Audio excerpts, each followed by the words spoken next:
Hola, soy Marta Beatriz Cisneros González con matrícula MX000332.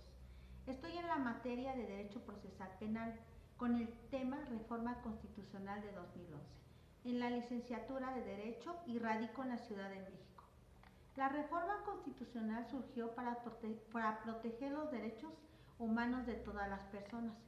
En la Constitución de 2011 se hicieron modificaciones en materia de los derechos humanos, que constituyen un cambio en el modo de entender las relaciones entre las autoridades y la sociedad. La reforma representa el avance jurídico más importante que ha tenido México para optimizar el goce y ejercicio de los derechos humanos. Los artículos que la reforma modificó fueron el primero, tercero, 11, 15, 18, 29, 33, 89, 97, 102 apartado B y 105. Los principales cambios de la reforma son la incorporación de todos los derechos humanos de los tratados internacionales como derechos constitucionales. Se estableció el principio pro persona, es decir, que en caso de que un juez o autoridad tenga que elegir qué norma aplicar a tu caso, deberá elegir la que más favorezca a la persona, sin importar si se trata de la Constitución, un tratado internacional o una ley. Se cambió la denominación garantías individuales por derechos humanos y sus garantías. Se modificó la expresión otorgar por reconocer, por lo que implica que toda persona goza de los derechos, es decir, libertad, igualdad, seguridad, educación, trabajo, entre otros. La reforma constitucional de 2011 reconoce la universalidad, interdependencia, indivisibilidad y progresividad de los derechos humanos. La obligación para todas las autoridades, sin distinción alguna, de cumplir con 4 obligaciones específicas: promover, respetar, proteger y garantizar los derechos humanos.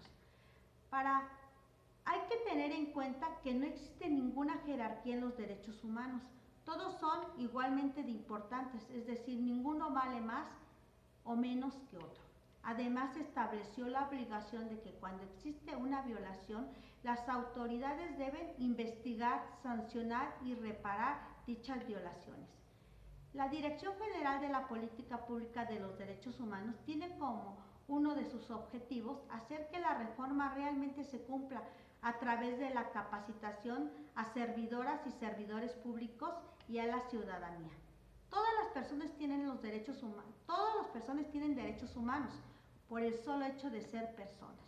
Además, la reforma constitucional en materia de los derechos humanos se reformó el artículo 103 constitucional, que hace referencia al amparo y, entre otras cosas, incorpora la procedencia del mismo. Quien considere que se ha violado un derecho puede acudir ante un juez de amparo para demandar la protección de sus derechos humanos.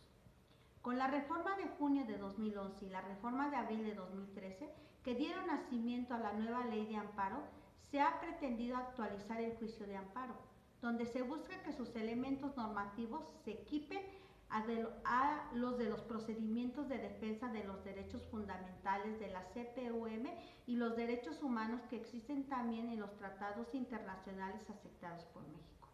En conclusión, para que siguiera la reforma constitucional de 2011, tuvieron que pasar muchas cosas en lo relacionado a violar los derechos de las personas.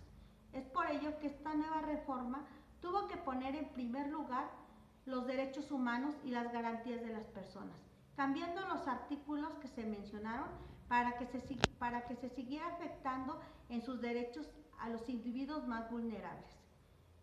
Es una lucha constante en México, ya que todavía se siguen violando muchos derechos, pero como dije, es una lucha que se seguirá hasta que se triunfen los derechos de todas las personas.